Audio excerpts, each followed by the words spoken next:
Palakpakan natin ang Panginoon. Pasalamatan natin ang Diyos. Purihin si Yahweh El Shaddai. Ang lahat na may mga Bible, kuhanin ng Bible. Yung wala naman ay sama-sama tayong makinig ng salita ng Diyos. Nahanguin natin mula sa Ebanghelyo ayon kay San Lucas. Kabanatang 4, talatang 1 hanggang sa mga sumusunod. Luke chapter 4, verses 1 up to the following. Ang may pandinig ay makinig. Umalis si Jesus sa Jordan, puspos ng Espiritu Santo. Dinala siya ng Espiritu doon sa ilang, at sa loob ng 40 araw ay tinukso ng dyablo. Hindi siya kumain sa buong panahong yon, kaya't gutom na gutom siya. Sinabi sa kanya ng dyablo, "Kung ikaw ang anak ng Diyos, iutos mo na maging tinapay ang batong ito." Ngunit sinagot siya ni Jesus, "Nasusulat, hindi lamang sa tinapay nabubuhay ang tao." Dinala siya ng dyablo sa isang napakataas na lugar at sa isang saglit ay ipinakita sa kanya ang lahat ng kaharian ng sanlibutan. "Ibibigay ko sa iyo ang lahat ng kapangyarihan at kadakilaan ng mga kahariang ito," wika ng dyablo. "Ipagkakaloob ito sa akin at maibibigay ko sa kanino mang ibigin ko. Kaya't kung ako'y sasambahin mo, magiging iyong lahat ito." Sumagot si Jesus, "Nasusulat, ang iyong Diyos at Panginoon ang sasambahin mo at siya lamang ang iyong paglilingkuran." At dinala siya ng dyablo sa taluktok ng templo ng Jerusalem at sinabi sa kanya, "Kung ikaw ang anak ng Diyos, magpatihulog ka, sapagkat nasusulat, ipagbibili niya sa kanya mga anghel na ingatan ka. Aalalayan ka nila upang hindi ka matisod sa bato."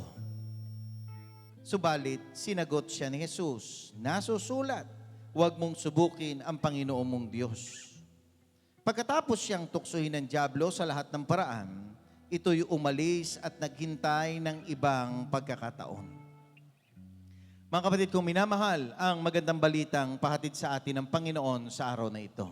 Pinupuri ka namin, Panginoon. Let's give Him thanks with a grateful heart.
Purihin natin ang Panginoon.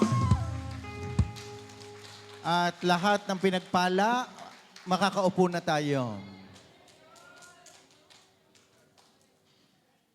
Isang pinagpalang araw sa inyong lahat. Batiin ang mga katabi. Nagpalang araw. Blessed day, blessed morning, blessed afternoon. You are blessed. Pati mukha mo'y mukhang blessed.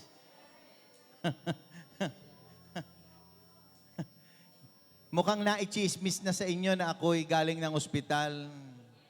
Yun po ay totoo. Sapagkat mula kagabi, alas 8 ng gabi, kami po ay nasa ospital at ako po ay ikinonfine buong magdamag. Kaya wala po akong tulog kahit katiting sa buong magdamag hanggang ako'y i-discharge kaninang pasado alas 7 na ng umaga. So pagka-discharge, umuwi ako sandali at pinilit kong makatulog kahit isang oras dahil iba talaga ang aking nararamdaman, napakaganda.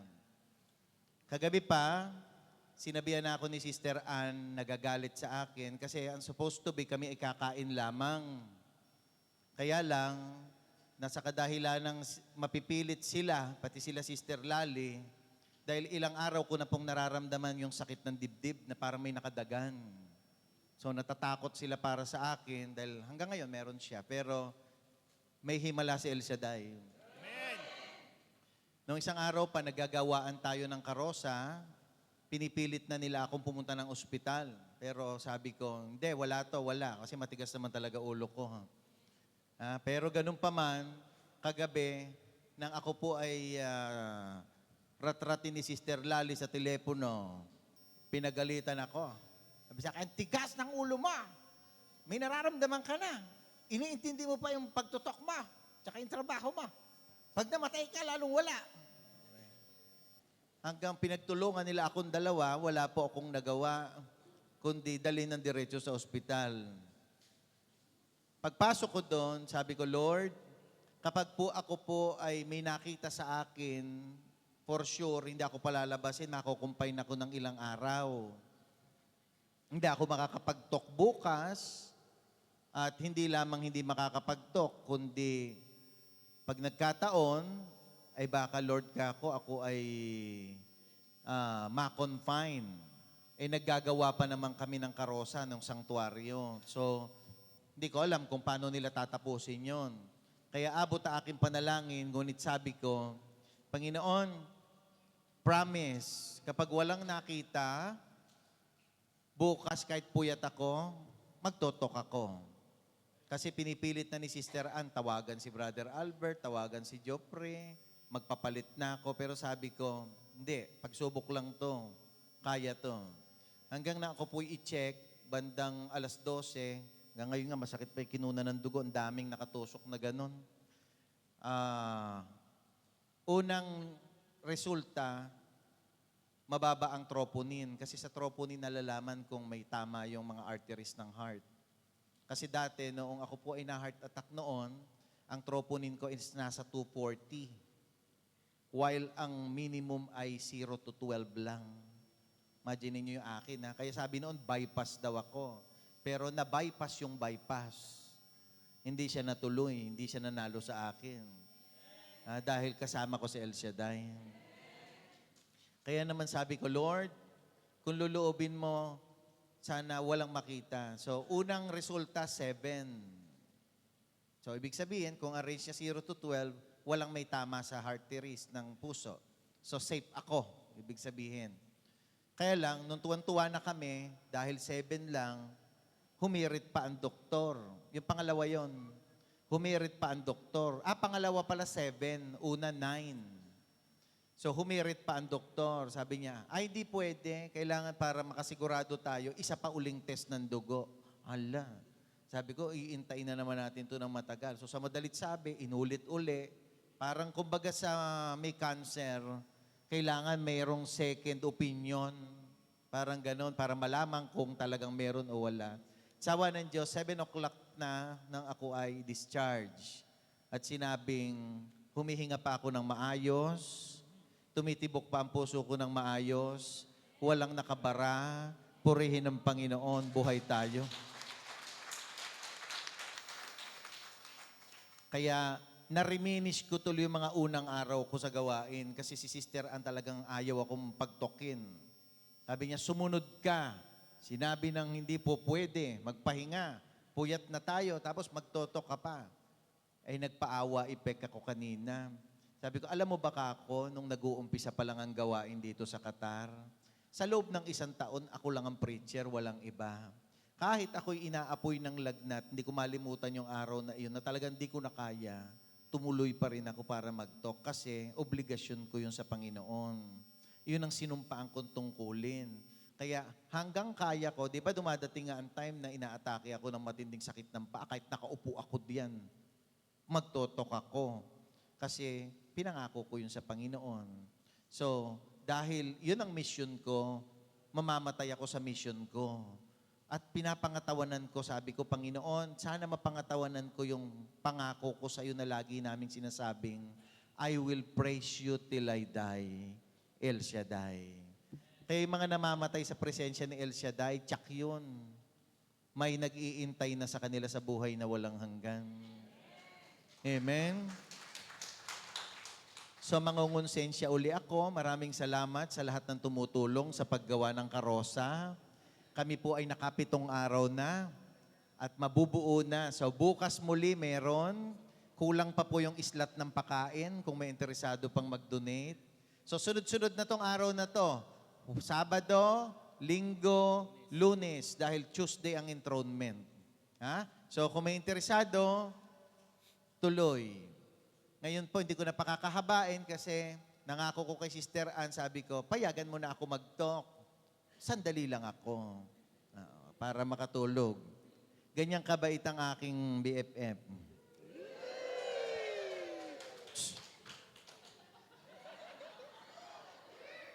Puyat yan, puyat. Kahit puyat yan, tingnan mo, maganda pa rin. Okay. Kaya po sa loob ng 16 na taon ng gawain, ito lang po ang kauna-unahang talk ko na hindi ako nakapag-shave ng aking balbas. Kasi supposed to be kahapon to eh. Kaya lang dahil nga nasa nangyari, wala na akong magawa. So puyat, ayokong maligo, kaya iyan. So para akong obispo ngayon. Niting ako yung video para ako obispo doon. So last week, anong topic natin? Ayan eh. Diyan tayo eh. Tukso. May pasigaw-sigaw kayo ng pogi pa rin. Ano topic natin last week? Ha? Belt of truth ka dyan. Ha? Okay. Sinturong pangkaligtasan. Parang seatbelt yata yun, ano?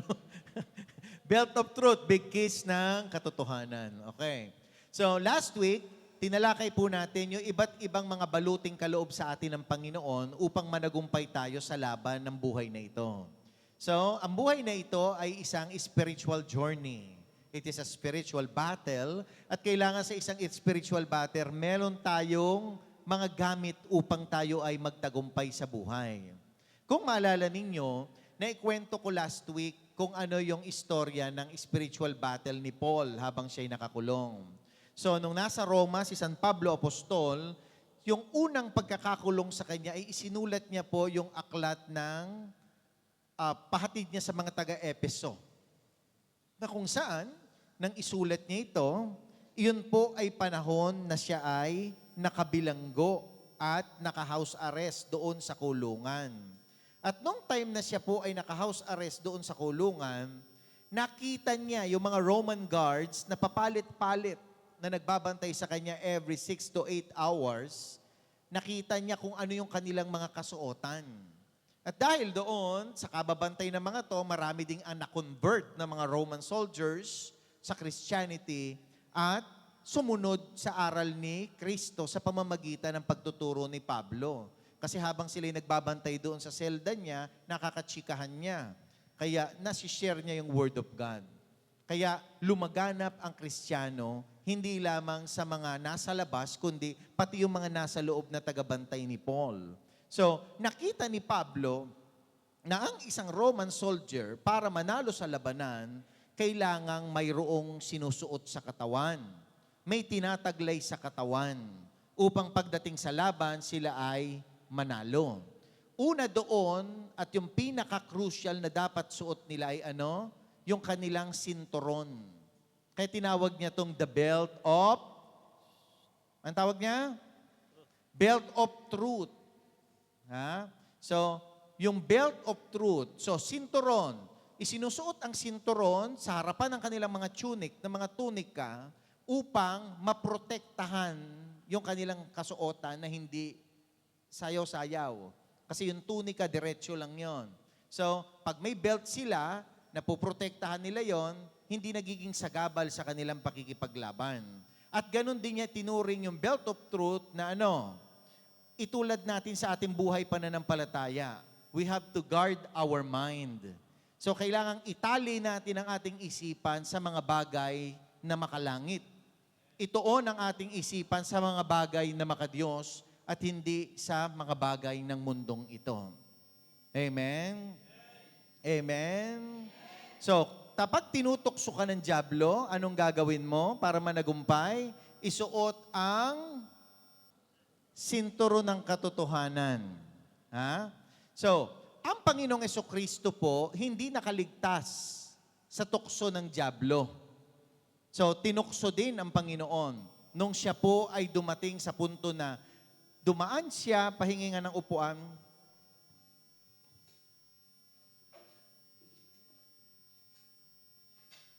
Yan.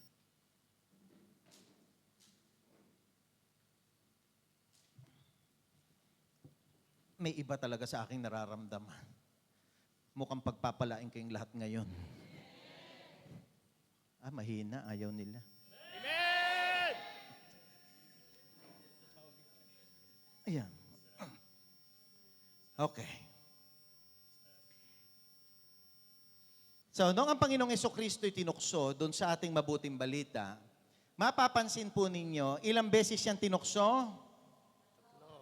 Tatlo.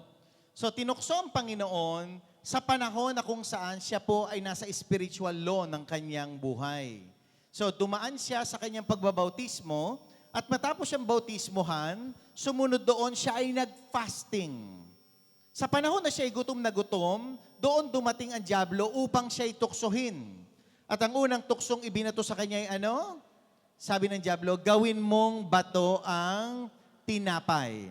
So, gawin mong bato ang nakikita mong tinapay para maging pagkain at mabawasan ang iyong pagkagutom. Di ba? So, sa unang bahagi ng pagtukso, tinukso ang Lord sa panahong gutom na gutom siya. Pero natalo ba ang Panginoon? Hindi. At ano ang sabi ng Lord? Sabi niya, Satanas, nasusulat. Sabi niya. So, ang Panginoon, sa tuwing siya po ay dumarating sa pagsubok, ginagamit niya ang salita ng Diyos. Humuhugot siya mula sa salita ng Diyos. At hindi niya sinasabing yung ang sabi ko o ang sabi nila. Lagi niyang sinasabi, nasusulat. Ibig sabihin, it is written in English. Kapag sinabi niyang nasusulat, ang salita ng Diyos ay hindi para itaboy at kalabanin, hindi itaboy at takutin ng dyablo. Sapagkat sabi ko nga sa inyo, ni ang dyablo, ni si Satanas, alam niya ang cover ng Bible from back to back. Alam niya ang lahat ng nakasulat dyan. At hindi siya natatakot dyan. Pero ang salita ng Diyos ay maaari nating gamitin upang manalo tayo laban sa Kanya. Kaya nga, ang Word of God na sinasabi ng Panginoon ay hindi para takutin si Satanas, kundi upang ipaalala sa kanyang sarili ang salita ng Diyos. Na siyang itinuturo sa atin ng Panginoon na dapat din nating gawin. Upang manalo sa panahon ng tukso, gamitin ang salita ng Diyos. Kaya importante po na tayo mga mananampalataya, nagbabasa ng Biblia. Brother, nagbabasa nga ako, di ko naman naiintindihan. Magbasa ka pa rin. Iba pa rin yung nagbabasa. Kasi sooner or later, kakausapin ka ng Holy Spirit. At ang banal na Espiritu ang magpapaliwanag sa iyo kung ano ang sinasabi ng kanyang salita.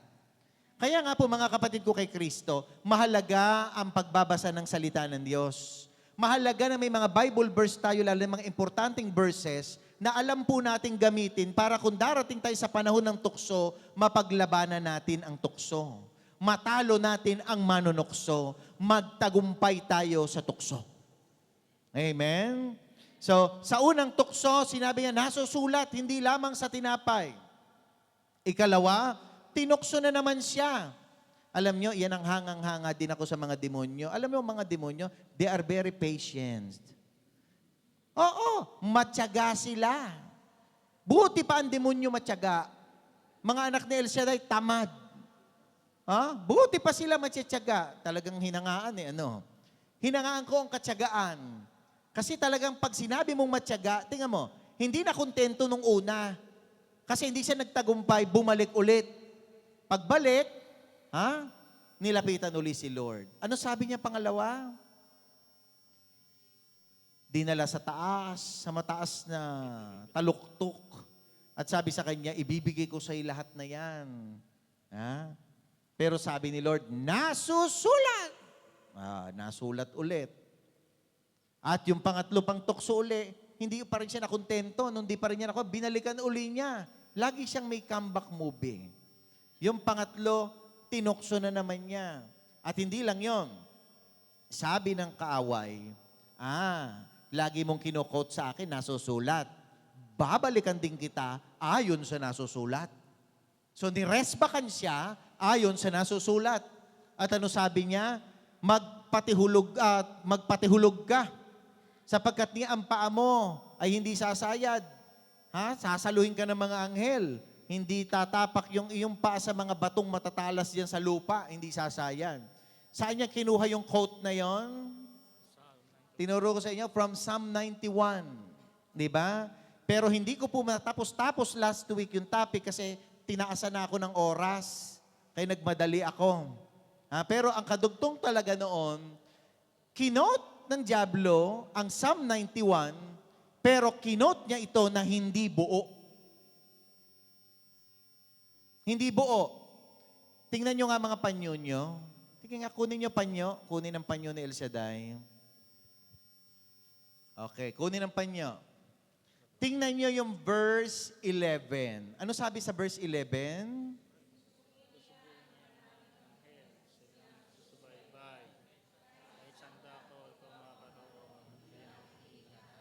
Okay, period. Diba? Iyon yung kinote, iyon ang sinabi sa pangatlong panunukso sa kanya. Tapos, ito na. Anong kadugtong doon? Itatayo ka silang magtataas ng limsakta ng mga pamo. Sa batong matalas. Kita nyo? Iyon ang saktong word na sinabi ng kaaway. Pero bago yung salitang yon, sa pinabasa ko sa inyo sa verse 11, sabi doon, kahit saang dako ikaw maparaon, tiyak iingatan. Ibig sabihin, ang pangako ng Diyos ay divine protection sa lahat ng sa Kanya'y mananalig, sa Kanya mananampalataya, sa Kanya lang magtitiwala. So, Psalm 91 is a very powerful psalm, brothers and sisters. Napakamakapangyarihan ng salmong yan. Kaya lagi natin yan dalhin sa ating buhay, sa uluhin. Laging irebisahin nyo, dasalin araw-araw. Kasi iyan ang magbibigay sa atin ng ibayong lakas. At ito ang hindi idinugtong dyan. Tuloy ang basa.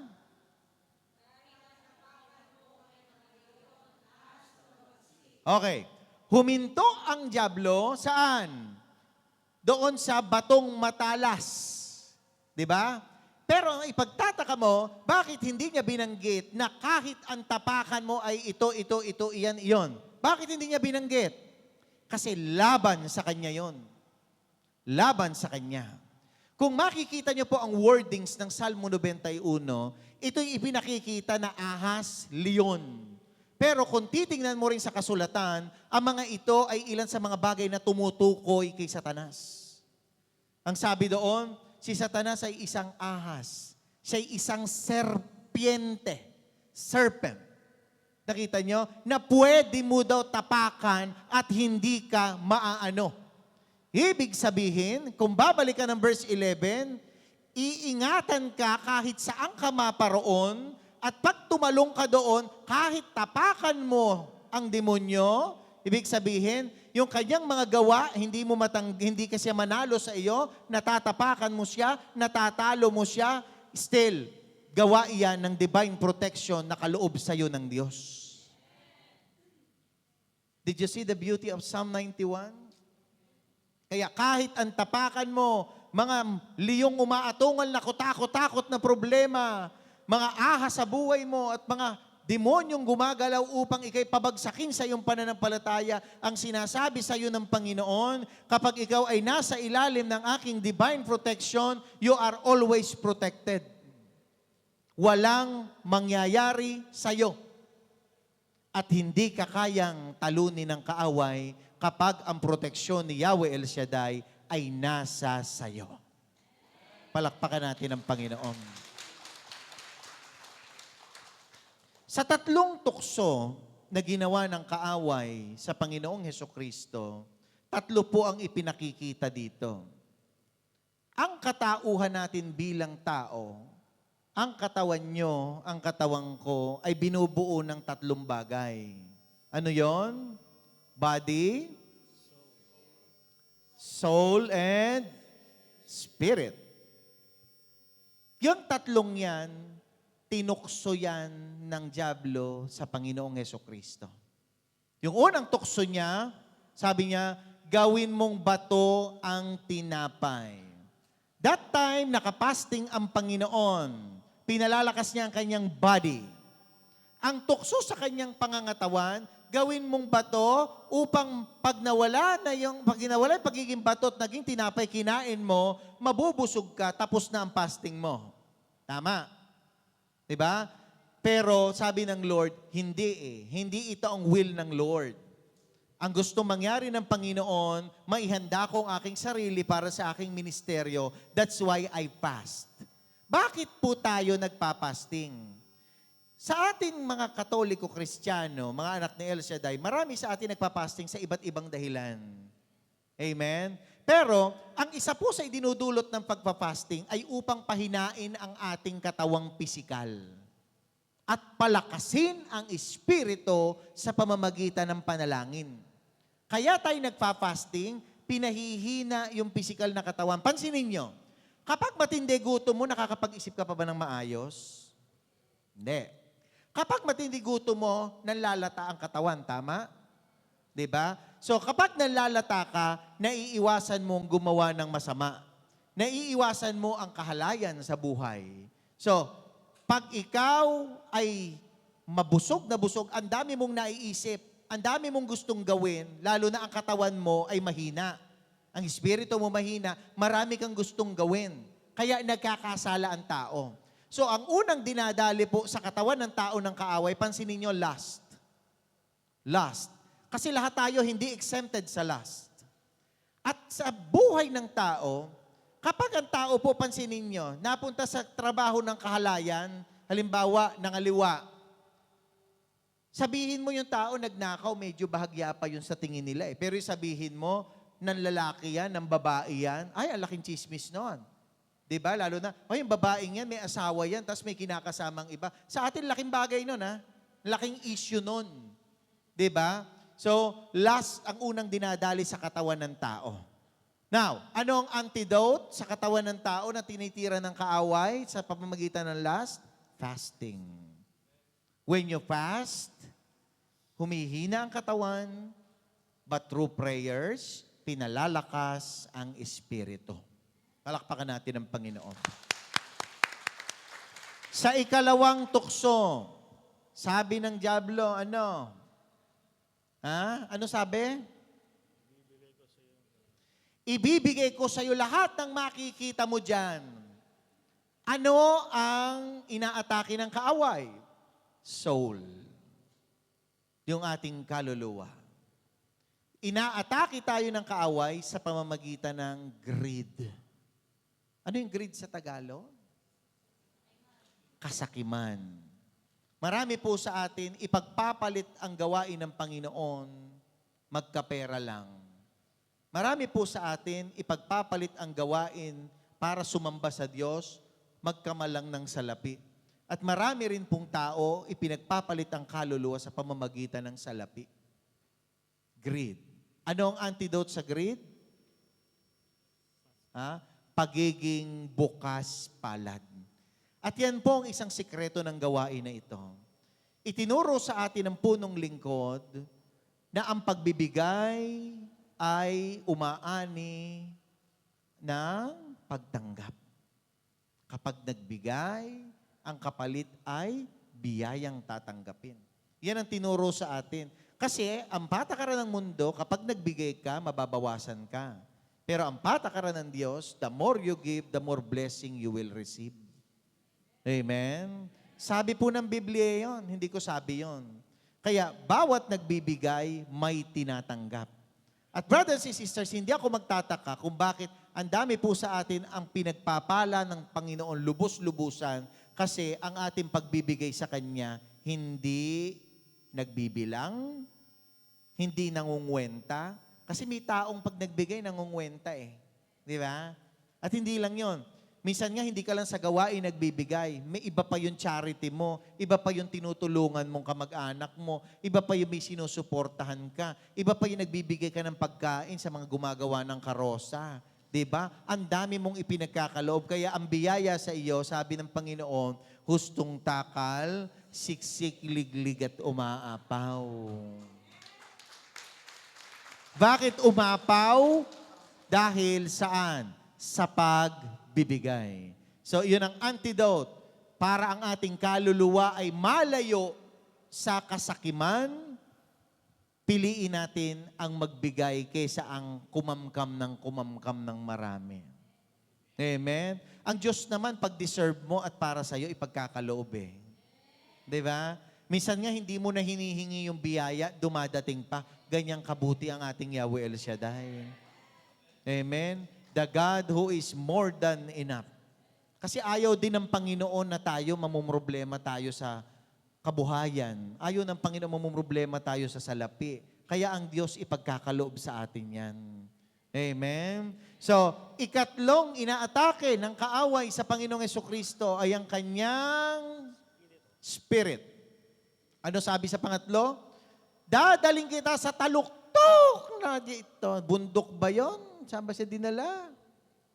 Ha? Sa taluktok ng katuktuk-tuktukan.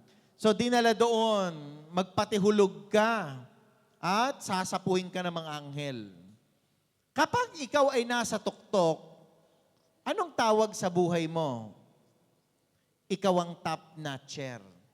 Ikaw ang number one. At marami po sa atin ang nakakarating sa tuktok ng buhay nila na pati po ang takbo ng utak ay nagiging mataas. Mapagmataas. Kaya nga, kapag tayo po ay nasa tuktok ng tugatog ng ating tagumpay, ikaw ay binigyan ng posisyon na maging manager sa kumpanya nyo. Binigyan ka ng magandang trabaho ng Panginoon, huwag mong ipagyayabang. Kasi po, minsan, pag tayo po ay nasa sobrang taas na, nagpipiling tayo, kinakain tayo ng ating posisyon. Kinakain tayo ng ating katatayuan. Kinakain tayo ng ating pagiging tayo. At ang antidote dyan sa kataasan ay ano? Humility. Sabihin nyo nga? Humility. Humility and prayer. So, nakita nyo, ang atake ng kaaway sa Panginoon ay atake din sa atin.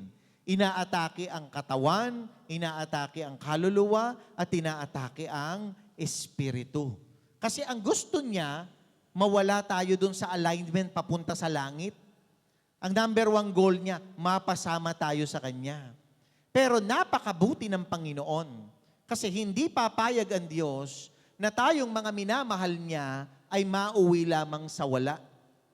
Lahat po tayong naririto, naniniwala ba kayong mahal na mahal tayo ng Diyos?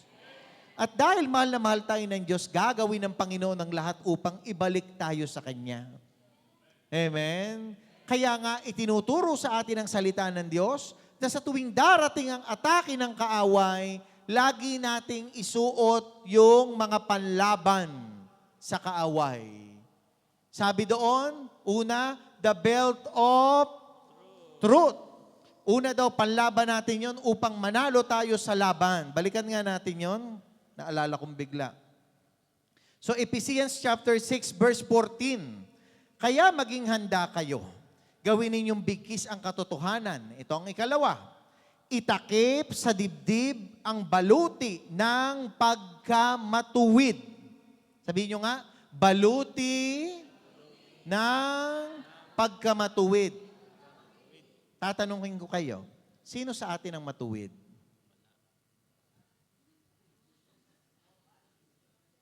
Sinong matuwid? Ano ang English pala ng matuwid? Righteous. Righteous. Wala po kahit isang matuwid. Sabi ng Bible, walang papasok sa langit na hindi matuwid. Matuwid lang ang makakapasok. Paano tayo tumuwid kung mga baluktot pala tayo? Paano? Minsan kasi marami tayong binabago sa buhay natin. Nalabag na sa inalay ng Diyos para sa atin. Amen? May kwento nga, may isa daw kasister na matay. Yung kasister medyo mabait nung nasa gawain. Lagi daw nagpapakain, nagdadala ng adobo, nagdadala ng mechado. Marami siyang dinadalang pagkain. So nung namatay siya, nung namatay po siya, humarap siya sa mga anghel nung siya'y sinusundo na. Pagharap niya sa anghel, sabi ng anghel sa kanya, ikaw pala, kilala ka namin kasi lagi ka namin binabantayan before. Sabi niya, salamat nga. Kaya lang, pwede ba may pakiusap ako sa inyo? Pabalikin niyo naman ako sa mundo kasi hindi ko pa panahon. Marami pa akong dapat gawin. Marami pa akong dapat iayos sa sarili ko para maging kalugod-lugod ako sa Diyos. Para siguradong pagsundo nyo sa akin, pasok na pasok ako doon sa langit.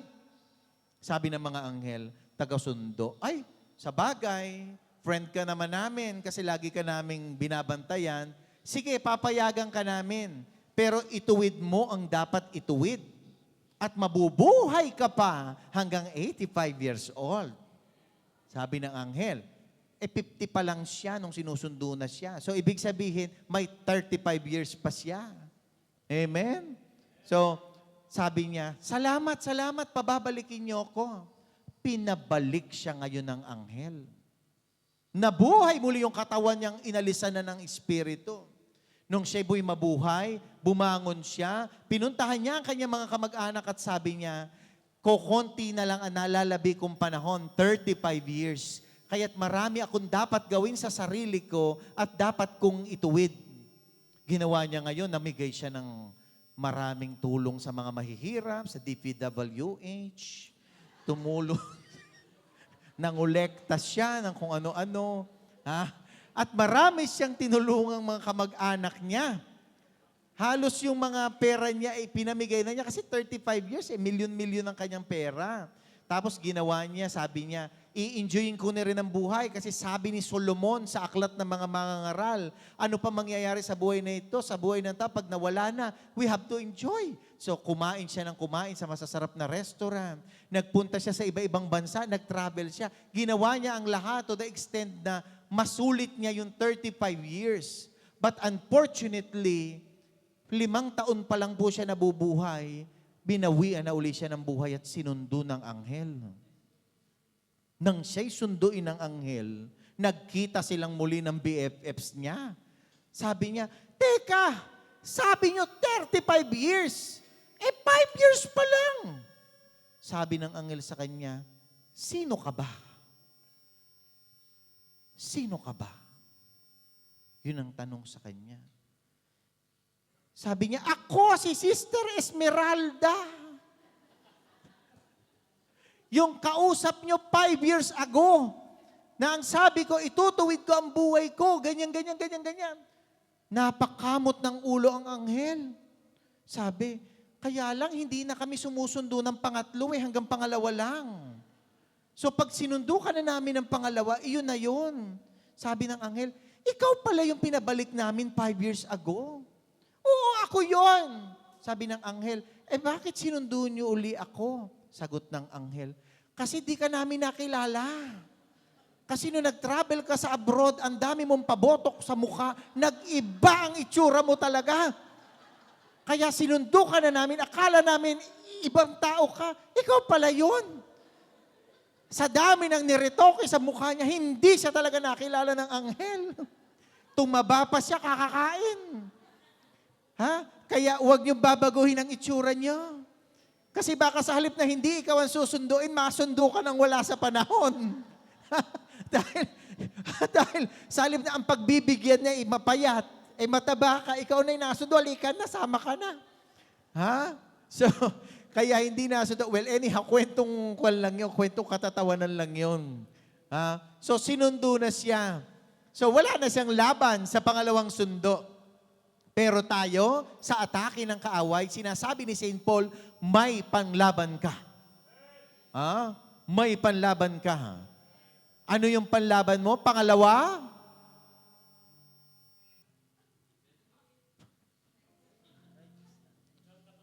Hindi nyo natandaan? Breastplate of righteousness. O ayaw nyo ng breastplate, di Tagalogin natin. Isuot mo ang baluti ng pagkamatuwid. Ano ba yung baluti? Ano ba yung breastplate? Ano yung nakita ni Paul doon sa Roman guard na nagbabantay sa kanya? Nakita ni Paul na ang taong ito na nagbabantay sa akin, na lumalaban sa digmaan, para managumpay sila sa laban, kailangan protektahan nila ang kanilang mga vital organs. Ang heart, ang lungs na nandito. Kaya may suot po silang made of iron. Iron ba yun? Iron. Basta yun na yun. May suot sila ditong breastplate upang kung masuksok man ng espada yon, hindi tatagos agad. Dudulas. So, yun ang kanilang proteksyon upang kapag sila binanatan harap-harapan, hindi sila tamaan agad. So sabi ni Paul, sa buhay Kristiyano, kailangan may breastplate din tayo. And that is the breastplate of righteousness. But, sabi nga natin, no one is righteous. Walang matuwid kundi ang Diyos. Brother Ron, paano kung wala palang matuwid? Alam niyo po, may tatlong klase ng pagkamatuwid. Yung unang pagkamatuwid na tinatawag natin ay yung sinasabi po nating self-righteousness. Self-righteousness. Yung tayo mismo, naghahangad tayo na maging mabuting tao. Kayo ba naghangad niyan? Abay, pag di ka naghangad mabuting tao, hindi ka taga dito. Bawat isa naghangad maging mabuting tao. At sa paghahangad mong mabuting tao, sisiguraduhin ko sa iyo na kung dadating ang Panginoon, may chance ka pa rin na hindi mapasama sa ililigtas ni Lord, kahit na mabuting tao ka. Sabi ng salita ng Diyos, ang palatandaan ng mga iniligtas ay ang mga gawang mabuti. Pero ang kaligtasan ay hindi dahil sa gawang mabuti. Dahil ang kaligtasan ay biyaya, grasya ng Diyos. Kaya po, kapag tayo namatay, humarap tayo sa Lord, sa God the Father, sisintensyahan tayo. Pero, ang sintensya mo ay hindi base sa sarili mo, kundi ang sintensya mo ay base kay Kristo na namatay sa krus. Kaya nga, sinasabi ng Panginoon, ang lahat ng nananalig sa akin ay may buhay na walang hanggan. So, ang tinitingnan ng Panginoon ay si Kristo, hindi tayo. Kasi kung tayo po ang titingnan, walang makakapasok sa buhay na walang hanggan. Amen? At doon papasok yung pangalawang pagiging righteous. Yung tinatawag nating righteous by the rewards of salvation. Kung ang ating kaligtasan ay makukuha natin dahil sa dami ng kabutihan natin sa mundong ito, magiging rewarding ang Lord. Magkakautang pa ang Diyos. Bakit siya magkakautang? Kasi padamihan pala ng gawang mabuti. Na kapag ikaw ay mabait, ikaw ay umaate ng gawain lagi, abay, pasok ka pala sa finalist. So, mawawala ng saysay yung sinasabi ng Bible na ang kaligtasan ay regalo ng Diyos. Amen? Pero dahil nga regalo ng Diyos, ibig sabihin, kung kanino gustong ibigay ng Diyos na deserving yon, ibibigay niya. Kung hindi mo deserve, hindi yun para sa iyo, hindi ka maliligtas ng Panginoon. Nakita po ninyo? At yung ikatlong righteousness, yung tinatawag po nating kwento ng Pariseyo at ng Publikano. Ano yung kwento ng Pariseyo at ng Publikano? Ha? Pareho silang pumunta sa templo. Pareho silang nagdasal. Pareho. Ha? Pinakikita ko sa inyo, dalawang klase ng tao. Pharisee at yung Publikano. Sabi ng Pariseyo, salamat Panginoon, di ako natulad sa kanya, ganyan-ganyan siya, ganyan-ganyan. Lahat ng sintensya ng tao, maniningil ng buwis, ganyan, sinusgahan na niya, magnanakaw, ganyan, lahat sinabi na niya sa Lord. So, ipinagmalaki niya ang kanyang accomplishment sa Diyos. Ipinagmalaki niya ang mga nagawa niya sa buhay na ito sa Diyos upang marinig yun ng Panginoon. Pero yung Publikano, anong nangyari sa kanya? Nangyari sa Publikano? Ni hindi daw makatingin. Dinadago ka ng dibdib at ang sinasabi niya, ano?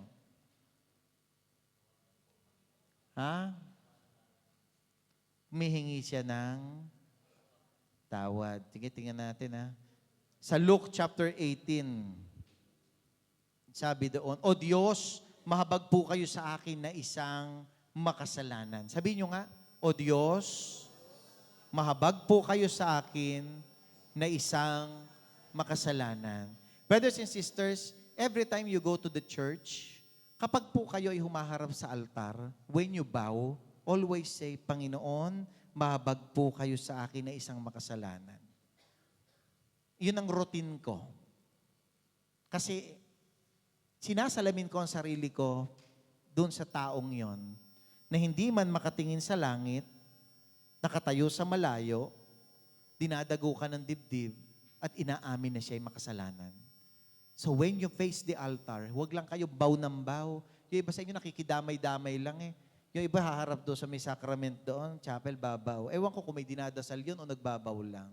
When you bow, always say into your soul, Lord, have mercy on me, a sinner. Now, bakit iyon ang sinabi ng Publikano? Have mercy on me, a sinner. While nakaharap siya doon sa templo. Noong panahong yon, sa loob po ng templo ay nakalagay ang kaba ng tipan. Alam niyo yung kaba ng tipan? The Ark of the Covenant. Sa Ark of the Covenant, nandoon po yung upuan na kung tawagin nila, yung inuupuan ng Diyos, niluluklukan. Tawag doon ay, ano yon? Luklukan ng awa. The mercy seat. Tama? Mercy seat. Luklukan ng awa. So, kapag humarap ang Publikanong ito sa templo at nandun ang Ark of the Covenant na niluluklukan ng Diyos, sinasabi niya sa sarili niya, yung salitang, Panginoon, have mercy on me, a sinner. Pero sa sandaling humarap siya doon, kadugtong ng sinasabi niya, Lord, have mercy on me, a sinner, at lumuklok ka sa akin na isang makasalanan. The merciful seat of God. Sumaakin ka nawa. Umupo ka sa akin, lumuklok ka sa akin na puno ng awa. So, sa madalit salita, tayo po'y naliligtas dahil naaawa sa atin ang Diyos. Dahil naaawa na ako sa mga inaantok, tatapusin ko na rin ang topic ko. Kasi daming kumukuskus ng mata. Kanina ko pa nakikita rito. Kala nyo ba mga style nyo may paganyan-ganyan pa kayo? Alam na alam ko yung mga ganyan. Kitang-kita dito yan. Hindi malilihim yan sa mata ng Lord. At yung mga anghel nyo, nagsabi na sa akin, tapusin mo na, inaantok na yan. Ikaw din, matutulog ka pa, sabi. So, bawat isa sa atin, nagtatagumpay sa laban sa kaaway dahil sa proteksyon ng Diyos at maaari tayong magkaroon ng buhay na walang hanggan dahil kinahabagan tayo ng Diyos. So, pinoproteksyonan ka ng Diyos, kinakahabagan ka pa ng Diyos, ano pang hahanapin mo? Wala na. Diba? Kasi, kumbaga, yung kanta sinasabi ni Inigo, nasa iyo na ang lahat, nasa iyo na ang lahat. Ha? Nasa iyo na lahat. Kinahabagan ka na, kinaawaan ka pa, pinroteksyonan ka pa. Ay! Panalong-panalo ka. Amen. So sabihin niyo sa Panginoon, Lord, mahabag po kayo sa akin at luklukan niyo po ako ng inyong awa bilang isang taong makasalanan. Amen. Tumayo na tayo.